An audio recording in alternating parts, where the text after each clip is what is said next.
നമസ്കാരം. IPLന്റെ മെഗാലേലം പൂർത്തിയായതോടെ royal Challengers Bengaluru ടീമിന്റെ ആരാധകർ അല്പം ആശങ്കയിലാണ്. കാരണം അടുത്ത സീസണിൽ ടീമിനെ ആര് നയിക്കും എന്ന കാര്യത്തിൽ അവ്യക്തത തുടർന്നുകൊണ്ടിരിക്കുകയാണ്.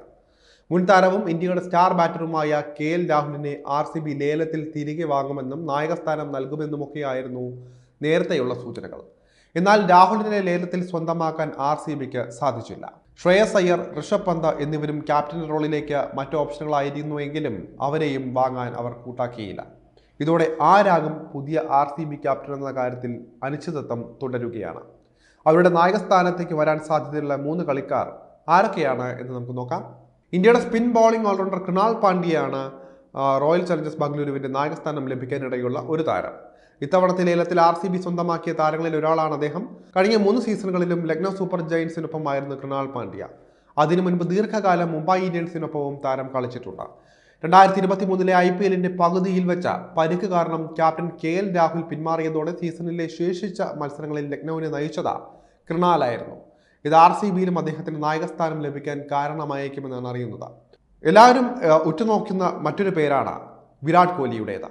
ഇതിഹാസ ബാറ്റർ മുൻ ക്യാപ്റ്റനുമായ വിരാട് കോഹ്ലിക്ക് പക്ഷേ ക്യാപ്റ്റൻ സ്ഥാനം ഏറ്റെടുക്കുന്നതിൽ മടിയുണ്ട് എന്നാണ് പറയപ്പെടുന്നത്. പക്ഷേ ടീമിൽ നിന്നുള്ള അമിതമായ സമ്മർദ്ദം കോഹ്ലിക്ക് മേൽ പതിക്കുന്നുണ്ട്. അതുകൊണ്ട് തന്നെ ഇതിൽ നിന്ന് പിന്മാറാനും കോഹ്ലിയുടെ സാധ്യതകൾ വളരെ വിദൂരമാണ്. കാരണം കോഹ്ലിക്കപ്പുറം മറ്റൊരു ഓപ്ഷൻ ഇല്ലാത്ത നിലയിലേക്ക് കാര്യങ്ങൾ വരുമെന്നാണ് പ്രതീക്ഷിക്കുന്നത്. ദീർഘകാലം RCB നയിച്ച അദ്ദേഹം 2021 സീസണിന് ശേഷമാണ് ക്യാപ്റ്റൻസി രാജിവെച്ചത്.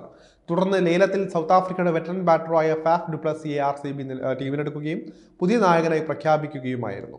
കഴിഞ്ഞ സീസൺ വരെ അദ്ദേഹമാണ് ടീമിനെ നയിച്ചത്. സീസണിന് ശേഷം ഡു പ്ലസിയെ RCB കൈവിടുകയും ചെയ്തു. എന്നാൽ വീണ്ടും ഒരിക്കൽ കൂടി RCBയെ നയിക്കാൻ കോഹ്ലി തയ്യാറാകുമോ എന്നാണ് കണ്ടറിയേണ്ടത്. കോഹ്ലി തന്റെ തീരുമാനത്തിൽ നിന്ന് പതറാതെ ഒരു നോ തന്നെ ആവർത്തിക്കുകയാണെങ്കിൽ കൃണാലിന് തന്നെയായിരിക്കും ക്യാപ്റ്റൻ സ്ഥാനം വന്നു പതിക്കുക. ഭുവനേശ്വർ കുമാറാണ് 3ാമത്തെ ഓപ്ഷനായിട്ടുള്ളത്. ഇന്ത്യയുടെ പരിചയസമ്പന്നനായ ഫാസ്റ്റ് ബോളറാണ് അദ്ദേഹം. കൃണാൽ പാണ്ഡ്യയ്ക്കൊപ്പം ഇത്തവണത്തെ ലേലത്തിലാണ് അദ്ദേഹവും RCBയുടെ ഭാഗമായത്. ദീർഘകാലം സൺറൈസേഴ്സ് ഹൈദരാബാദിന് വേണ്ടി കളിച്ച ശേഷമാണ് പുതിയ ടീമിലേക്കുള്ള ഭുവിയുടെ കൂടുമാറ്റം. നേരത്തെ സൺറൈസേഴ്സ് ഹൈദരാബാദിനെ ചില മത്സരങ്ങളിൽ നയിക്കാൻ ഭുവനേശ്വർ കുമാറിന് സാധിച്ചിട്ടുണ്ട്. പലപ്പോഴും സ്ഥിരം ക്യാപ്റ്റന്മാരുടെ അഭാവമാണ് ഭുവിക്ക് ഇതിന് അവസരമൊരുക്കിയത്. വളരെ കൂളായി ടീമിനെ നയിക്കാനും ഭുവിക്ക് സാധിച്ചിട്ടുണ്ട്. അതുകൊണ്ട് തന്നെ RCB ക്യാപ്റ്റനായി ഭുവനേശ്വർ കുമാർ വരാനുള്ള സാധ്യതയും പൂർണ്ണമായും തള്ളിക്കളയാൻ സാധിക്കില്ല.